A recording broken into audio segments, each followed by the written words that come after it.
So in terms of this topic about joy, one of the things for me, I'm going to go over I suppose the background of why joy in the first place.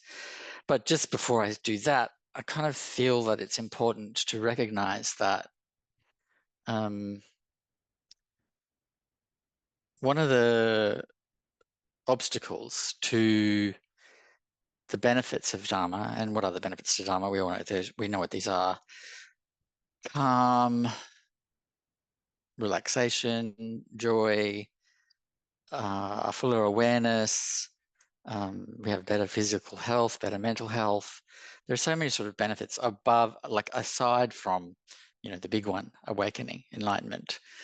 So one of the things that prevents or blocks or stops or slows down those benefits, the improvement in how we live in the world, is that the Dharma is not fully integrated into our lives. It's kind of like tacked on to the side or to the back, or it's something that we pick up like an evening outfit and then drop again the next day. So that is one of the sort of significant, I think, obstacles to becoming really a true Dharma practitioner and receiving the benefits, like treating it as a part-time thing. And I think also one of the reasons that we do that is because we get so much pleasure or payment or satisfaction or gratification, I suppose, from our worldly lives. This is not true for very many people in the world. For the greater majority of people on this earth, there's really very little gratification or satisfaction or happiness in their ordinary lives. I'm not just talking about human beings, but animals on this planet are profoundly abused. Their lives are very short. They're tortured and mistreated. For them, there's no gratification. There's no happiness or joy. There's just misery and suffering. And for many of the humans on this planet, it's the same is true. So I suppose what I'm trying to say is it is important that we practice in order to gain benefit for ourselves, but also it's important to recognize that we are needed in the world. Treating Dharma as a part-time thing is not really okay anymore. We know that the Dharma is of benefit to sentient beings. We know the Dharma is of benefit to us. There's more than 2,000 years of evidence that shows that it's of benefit, that's of value. And if all we have to do to see that there are beings in need is to look beyond our lounge rooms, there's so much suffering. So all that being said, to bring joy into practice in that kind of environment might seem very daunting, but actually it is not.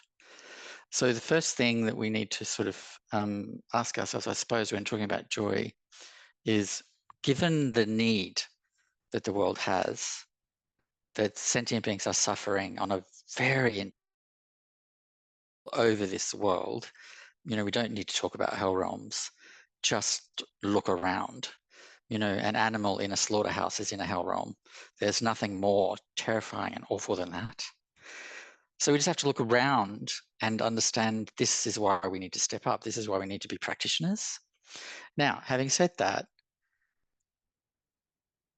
if we don't have a foundation of calm, a foundation of relaxation, a foundation of joy, then all of that becomes very overwhelming. And even if we don't have that in our mind, if we're not aware of the suffering of sentient beings, we just put that out of our mind, even still, Dharma practice can be quite difficult, a task, a chore, without that foundation. So oftentimes when I talk about joy in various Dharma contexts, and I talk about these things in the Vajrayana context, but also in sort of Mahayana context, like I gave a talk recently for the Chinese Mahayana Buddhists in the Fagong Shang tradition. And often the same questions come up about, given how desperate the world's need is, why are we talking about joy? Like, surely that's like a privilege. Surely that's something that we have to forego. And the answer to my answer to that is, well, the Buddha made it very clear. It is not optional.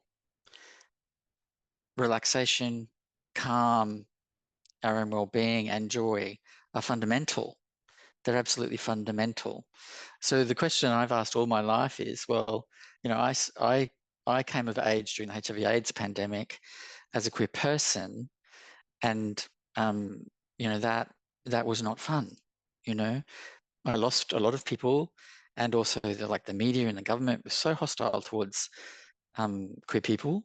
It was just awful, really quite awful, and it went on and on and on and on, for decades. So I had to do this thinking myself. In the face of all this suffering, I have to step up. In order to step up, you can't turn away from suffering, but at the same time, there's no point being miserable in the world. You can't help others if you're miserable. No one wants to be helped by someone who's miserable. Misery is quite contagious, So this is why the Buddha said, in the face, because this is the Buddha's whole point. The Buddha looked at the world and saw the misery of birth, the misery of sickness, the misery of old age, and the misery of death. And he said, this is not okay. This is not okay. This is unacceptable. So he went on his journey to find a way out, and that way out is the Buddha Dharma. So, but if you look in the sutras, particularly the early sutras, you get a sense of the Buddha as a being who is not somber and serious all the time, not like holier than thou all the time at all. The Buddha cracks quite a few jokes. He teases people. He is also very kind and compassionate, but he's a human being. He's a rounded human being, So the question is, in the face of all this suffering and all this misery, how do we find joy, given that it's essential? And I'll just back up this idea that it's essential. So when the Buddha, those of you who've attended any kind of talks with me will have heard this before, so you can tune out for a moment. When the Buddha started on his journey, he did essentially, his practice life went through sort of 3 phases before he reached enlightenment. So first he did a whole heap of learning and practice of form-based meditation. He had a teacher who taught him that. And then his teacher said, you've accomplished this, stay with me and co-teach.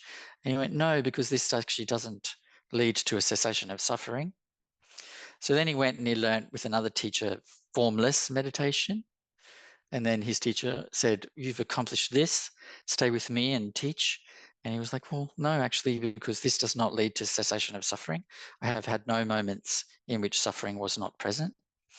So then he did all these ascetic practices, the yogic practices, sort of the breathing, the body postures, all of those yogic aesthetic practices, very little food, very, very austere sort of thing to the point of near starvation. And he realized after that actually this also has not worked. He has not had a moment without suffering throughout all of that. And so then he reflected on his life of practice. And when we have some practice under our belt, our reflection gains a greater power. So, an ordinary person who's done no meditation or very little meditation, when they reflect, it's quite dull. They don't see very much, there's not a lot of insight happening.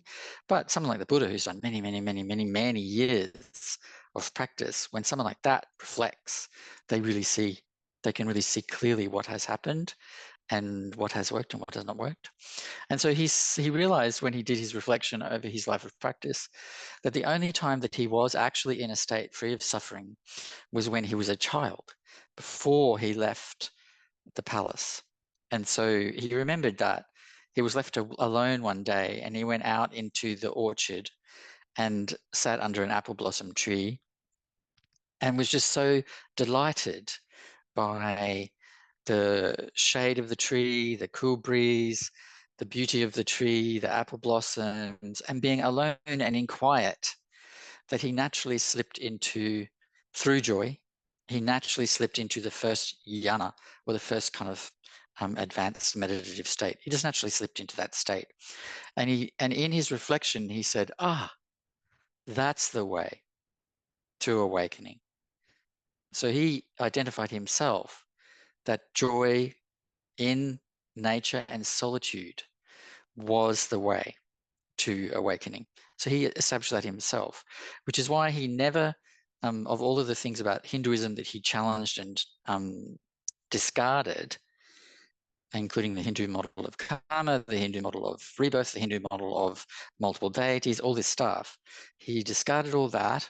But the one thing from Hinduism he kept was what we call the Brahma Viharas, the four immeasurables. In our lineage, we order them: joy, love, compassion, and equanimity. So he kept those. They're the only things he kept from his previous practice. And he taught his new form of meditation that he discovered after that realization. So then what does he do after he's reflected on his life and he's gone, there is only one moment in my life where I've really been truly free of suffering, and that was it. And it pushed me into a deep meditative state. And he recognized that deep meditative state because he's been there, since, But this one was without suffering, it was free of that. Whereas the others had not been free of that. There's still some subtle stain of, suffering, dissatisfaction.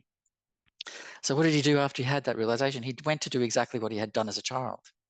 He went back to a tree.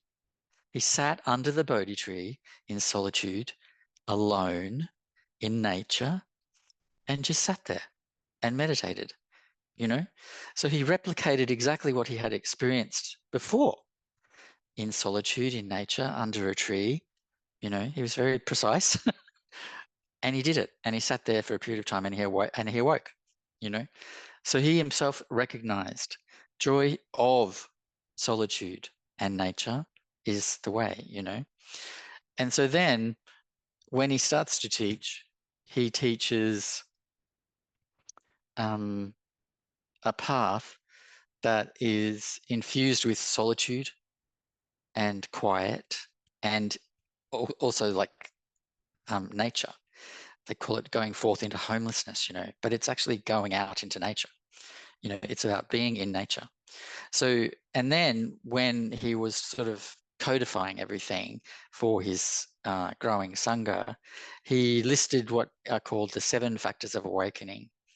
So I'm going to talk about how to bring joy into our own practice once we've just set this all up so that you have some confidence that actually joy is important, and it's not something that is selfish, and it is not something that is a deliberate ignorance of the suffering of the world. It's actually because of the suffering of the world that we need to connect with this. It's because of the suffering, that we need to awaken, we need to be of benefit to sentient beings, and joy is a necessary step. So in the 7 factors of awakening, I've jotted them down because I know them off by heart, but I jotted them down in English so that we might remember them more easily. So the first one is usually called, I call it remembrance, which is from a Sanskrit, or it's from a Pali word sati, which means to remember or to recall. Sati is usually translated as mindfulness, but I think these days mindfulness has a very it feels hard. A lot of mindfulness practices are very vigilant and a lot of forced concentration. That's not what the Buddha was intending that to mean.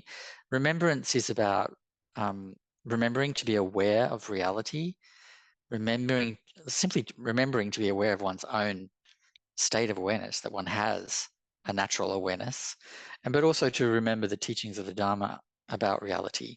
So just to recall what you understand, what you've also experienced in your practice. So the first one, remembrance. These are not in order of of how they're required to happen. They're not a step by step. They're just a list of things that the Buddha said were essential to awakening. The next one's investigation, and that really means to look to the nature of reality, and that investigation is done through what we call the 4 Dharma seals. I'm always rabbiting on about these 4 Dharma seals. Most of you would have heard of them, I'm sure. The first one is impermanence. Second one is shunyata, or emptiness, but particularly anatta, the emptiness of the self. And then The other one is that all dualistic emotions, or all conditioned emotions, or all conditioned states, and also all conditioned things, lead to suffering. So that's about the fact that our perception distorts reality, and because of that distortion, every emotional state we have leads to suffering, whether or not it feels nice at first. And then the other one is that liberation is real. This is a really important one. It's one that in the West, we're so secular. We often downgrade what nirvana is, or what liberation might mean, what enlightenment is. We kind of think of it as, oh, it's just some kind of like being truly sane or something, which it is. It is, of course, being truly sane, but it is well beyond that. So that one is really kind of important to understand, that liberation from suffering is possible, awakening is possible, it's real, and that's, of course, about our Buddha nature, the fact that we all have Buddha nature. So next on the list is enthusiasm. Sometimes that's called energy or determination. Again, those words are not great translation of the word viriya. It means to be enthusiastic, to have enthusiasm. And the next one is joy, which I'll come back to because that's what this is all about. The one after that is relaxation.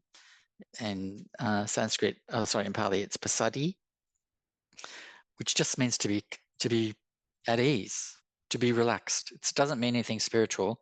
And then there's this next one's a bit spiritual, samadhi, which is absorption, calm abiding, to be in a state of calm oneness. That's kind of the first one that gets really a bit spiritual, and the final one's equanimity, to treat everything that arises in the mind and in the world with the same level of warmth, to treat it all equally, to treat it all with love and kindness and affection. Everything that rises is met with the same love and affection and warmth. So that's the list.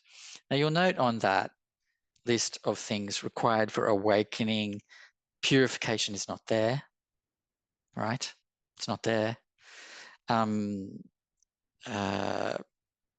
What else might be on there that we are constantly told we need to do? Accumulations of things, not there, not on the list.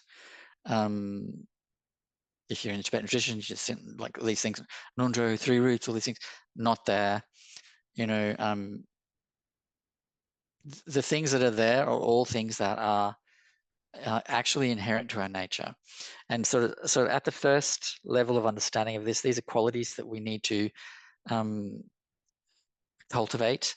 But on another level, they're our inherent qualities. They're already there. We just need to discover them or reveal them, right? So these are essential to awakening. You can't awaken without them. So obviously, something that's also essential to awakening in that first one, remembrance, is to understand the nature of the world, all of its suffering, the profound level of suffering. We need to be aware of that. But at the same time, we somehow need to be enthusiastic, joyful, and relaxed. These things seem to be in contest with each other, but actually they are not. One of the in Vajrayana or Tibetan Buddhism, or in Dzogchen, the definition of someone who is like fully accomplished is a yogin, or a yogin is a gender neutral word. It means any person who is accomplished, yogin. And the definition of that, the one that I've often heard from my teachers, is that a yogin is someone who's completely happy and at ease in any situation.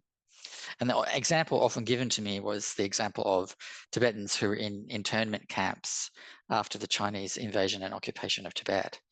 So, near starvation, torture, brutality, death all around them. But still, the yogin, the person who is accomplished and approaching awakening, they are at ease and content and happy in that situation. Nothing destabilizes the peace that they have achieved. Nothing can destabilize that, because it has become stable. It can't be removed once it's been achieved. And you can't get there without relaxation and joy. It cannot be done. So this is why it's a very strange thing to be aware of and not shy away from suffering, and yet, focus on joy and relaxation. This is a strange thing, but it's actually because awakening is a bit of a paradox. You can't really understand it intellectually or with reason. It just is the way it is, and we need to trust the Buddha, and proof is in the pudding. Hundreds and hundreds and hundreds of thousands of beings have accomplished calm, tranquility, peace, ease with this method. So, the evidence is in, it works. So how do we do this? How do we bring joy into our practice while we are in a world that is what it is? Every good thing in the world seems to be getting overturned at the moment. All of these moves towards um, better environmental practices, more democratic, more social justice, all these things that seem to be sort of happening in the 90s and noughties, they're all being overturned now. Now forests are being felled again, and more coal mines, more, oil wells, more like human rights are being wound back. It's just it seems everything being overturned. And this is because that's the nature of samsara. No political action will ever fix it. So we have to fix our own mind, and from there, change other minds. That's why the Dharma is so kind of important, because until that inner transformation happens for the bulk of people on this planet will always be what it is, essentially a hell realm for most beings who are here. We're very lucky that we are here, and we are not in a war zone, not in a slaughterhouse. We're not about to be eaten. We're not being tortured in any way. We're not, there is stuff that we have to face. There's discrimination, bias, prejudice, all this stuff. But really, we're quite lucky to have a life in which we can actually practice the Dharma. And so we need to take that on for those who cannot. All right, so how do you do it? All practices need an object. So all meditation needs an object, which means it needs a focus. So we need to get that and understand that if we want to cultivate joy and relaxation, we need to apply that formula, the practice formula, to that, which means to take an object, adopt a posture, take an object, place our awareness on that object, sit with that object for a while. It's very simple. So we have in our tradition a practice which is we call it the path of joy and ease, which is really very simple. You simply choose something that brings you joy. Again, remember what the Buddha was advocating. He's not talking about the joy of shopping or the joy of getting tipsy and disco dancing, although those are, not necessarily a bad thing, but they're not what he's talking about. He's talking about the joy of solitude, the joy of nature, the joy of being quiet and still, the joy of being alone, the joy of simple contentment in simple things, So we need to choose something that brings us joy that's in that space.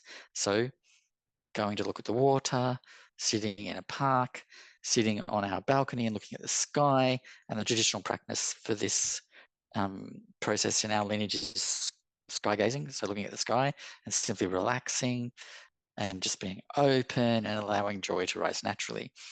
So it's really very simple, but you can choose anything. You can choose sound, so wind blowing through trees, the sound of water in a stream, sound of waves rolling in and out.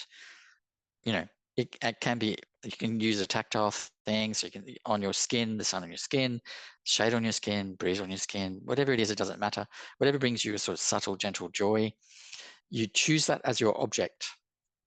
And then you sit in meditation posture. Doesn't have to be a super strict posture. Can be just sitting slightly with your back, slightly still with your back basically straight. And then you look with your eyes open. It's very important that the eyes be open, because we want to make sure that that we are open to what's happening. Because again, the end of this process is equanimity. The last of the 7 factors is equanimity. The last of the 4 immeasurables is equanimity. So we're moving towards being open to everything and having the same reaction to everything, warmth and love. We react with warmth and love to everything. So that's the process. So what I do is I sit in our backyard. We've only got a little backyard. It's not like fancy backyard. We live in a very modest home. We live in basically suburbia. But I just sit in the backyard. I look at the sky, and I just feel allow joy, that subtle joy, to increase. And so then your awareness is then moves. It's not exactly moves. Your awareness is then on both the object. So in that situation, the object would be the sky for me, but it could be a flower. I've done it with flowers. I've done it with trees. I have a couple of favorite trees in the neighborhood. And in this, where I live, there's lots of really great parks. So there's lots of really trees that I'm friends with. So it could be a tree, it could be the sky, it could be a flower, a plant. Some people use things like crystals, or crystals actually strangely quite traditional in Tibet as an object of meditation. Some people use images of their teachers because their teacher brings them joy. I am also one of those. I have a picture of my teacher wherever I am. So there's one here at the desk, there's one in the kitchen, there's multiples in my room. We have altars with many pictures of my teachers. So the whole house, you can't go anywhere without seeing our teachers. And that brings us joy. So everywhere in the house we go, there's joy. Image of the Buddha is a very common one too, if that brings you joy. So you need to be real. What actually brings you joy in that subtle, gentle way? Don't sort of like choose something you think you should, like, oh, I'm going to use the Buddha, even if you have no feeling for an image of the Buddha at all. Use the thing that really works. Like if you have a particular thing that you like I've said many times, my element is the wind. I love the wind. So when the wind's blowing really strong, I love to be sitting in the wind, get all buffeted about by it. Makes me laugh, and I feel really happy and joyful in the wind.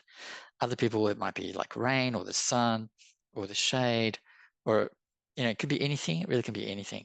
So just choose your thing, but be honest about it. What is the thing that you really like? I also like rainforests, or any kind of forest really. So going into a rainforest is always a really joyful thing for me. So I do that quite commonly if I can. So just choose the thing, you sit with it, and then your awareness is both on the thing that you've chosen. So like if you're choosing like a whole forest, you've got your eyes open, there's a whole forest there, you're feeling joy, and your awareness is then on both the forest and the joy. And once your awareness is on the joy, it will increase. Now, it seems to increase, but it's not actually increasing.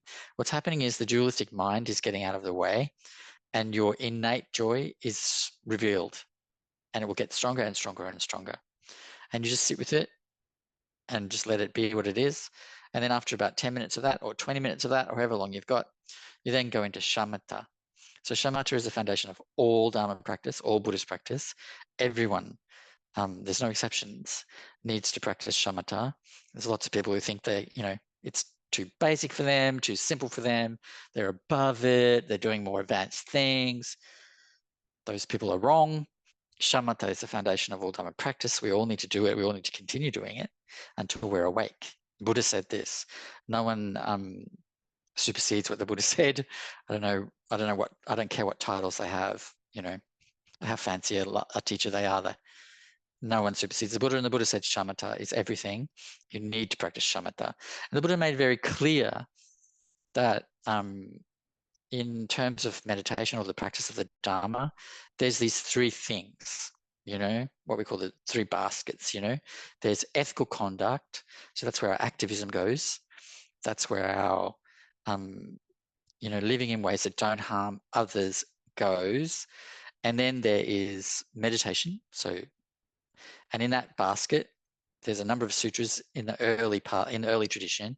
So before the 18th schools split off and become many other traditions. There's in those early sutras, it's very clear. Simple shamatha is enough. You don't need to do vipassana separately. You don't need to do anything else. Simple shamatha is enough. Awareness of the breath in particular is what's advocated. And then there's this other thing, which is, knowledge or wisdom, which is really about understanding the nature of reality or the empty nature of reality. And that's done, again, through shamatha. That's encountered through shamatha, not through words or knowledge or knowing. It has to be done through meditation. So really, this is very simple. The Buddha made it very clear. It's very simple. We just do this simple practice of bringing joy to mind, resting with the joy, then going into shamatha. That's it. And you can do that for 10 minutes, 20 minutes, 30 minutes, whatever you have time for. And then, but the really important thing is that you all day. So Jetsunma Tenzin Palmo is one of my teachers. She often says, 10 minutes a day is better than 7 hours on Sunday, because it is the cumulative effect and the fact that you've made it part of your daily life that brings the benefit. You know, you can do these marathon sessions on your days off, but that will not be as beneficial as doing quality, shorter sessions every single day for the rest of your life.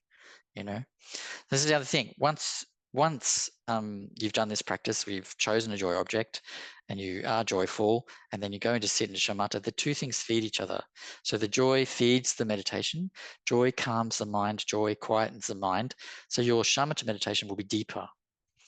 Shamatha also calms the mind, settles the mind.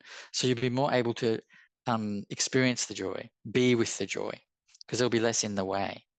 Now, oftentimes people say, I can't feel joy because I have depression, I have anxiety, I have at the moment a very bad knee that's hurting me, I have all kinds of things, you know, and the world sucks and there's all this pain and suffering everywhere. I just can't find joy. And yes, sometimes this is true. It's very difficult. It can be difficult, but the answer to that is to not give up. The answer to that is to relax. So you need to relax. Joy is on a foundation of relaxation. You can't be joyful if you're tense and stressed or worried about the world. So you need to relax. And this is another thing that is about solitude, you know. So when we talk about solitude, we're not talking about just being you by yourself, not anyone else there. It also means to disconnect. You're not watching the news, you're not turning the TV on, you're not on the phone at Instagram, Facebook, Twitter, TikTok, all the various poisonous ways that we can distract ourselves. Solitude is about not engaging with the world, stepping back and away from it. Why? Because we need to. Because everything that goes in the mind triggers many events, many mental cognitive events. So sometimes you might be sort of like sitting around and doing something, and this memory from 25 years ago about a movie you saw or a book you read or something comes to your mind, right? It shows you that is in there. So be careful what you put in, because it will come back. It repeats. It's like indigestion. It just repeats and repeats and repeats and repeats. The only way to deal with that, of course, solitude, cut it off. This is why retreat's so important. You need to disconnect, you know. And those of us who are involved in activism and social justice work and care, like we care for others, that can feel like, oh, that is shirking my responsibility as a good citizen, or that is shirking my responsibility as a caregiver. You know, we might feel that way, but actually we can't truly be good citizens and we can't truly be good caregivers until we are stable ourselves. Our mind is calm and we're not reactive. The only way to become calm and non-reactive, and when we're calm and non-reactive, what happens? Everything that flows from us is love, joy, compassion, equanimity, evenness, fairness. You know, that's what happens when we're calm and relaxed and even. We're more compassionate, more loving, more kind. So the only way to get there, though, is to disconnect. Retreat's important. Solitude is essential. You know, you can't achieve this path without that. It's impossible. You know, and often people say, oh, you know, practice is in the world. Make your practice the world. Yes, that is true, but you can't do that while you're still reactive, while things irritate you, bother you, upset you. You know, the way to tell if you're able to make daily life, your practice, is to look at how often you have feelings about your daily life. You know, anything bothers you or irritates you or upsets you or unsettles you or angers you or saddens you, you are not ready to make your daily life your practice. We need solitude, and we need to disconnect. We need to find that relaxation, and then on that comes joy, and then connect to that with our shamata, and that's the path, essentially. So it doesn't matter what your practice is, though. If you're doing tantric stuff, or you're doing, recitation of Amitabha's name, or if you're doing mantra practice, or if you're doing, it doesn't matter what you're doing zazen, it doesn't matter what you're doing. If you add to the beginning of everything you're doing 5 to 10 minutes of joy practice, choosing an object that brings you joy, sitting with that in an open way, all your sense doors open, and just sitting with that joy, and then you can do your tantric practice or your zazen or your reciting Amitabha's name or mantras or whatever else you're doing, and it will make them more powerful because your mind will be calmer and clearer. Whatever the mind is like when you go into your practice, that will color the practice. So if you're stressed, irritated, rushed, that will be what your practice is. Your practice is being stressed, irritated, and rushed. If your practice is relaxed and joyful, that's what your practice will be. It will be relaxed and joyful. And remember, the Buddha said this is essential. Joy is essential. And I just want to make something clear here. In the Four Immeasurables, when we're talking about joy, we're talking about mudita, which is appreciative joy. So that's like a cognitive thing. Thinking about, oh, I'm so happy that that person has achieved that that person is well, that that person has recovered from their illness, that that person has found peace, that that person has won the lottery, whatever it is, mudita. It's appreciative joy. It's outward going. On this list of the 7 factors of awakening, it's not mudita, it's priti in Sanskrit or piti in Pali, which isn't about others. It's about us feeling joyful just in and of itself, just by itself, joyful. And sometimes they call it rapture because it has a somatic element. It's about in the body, So that's what this is all about. So I think I've talked enough about that, and maybe we can have some questions.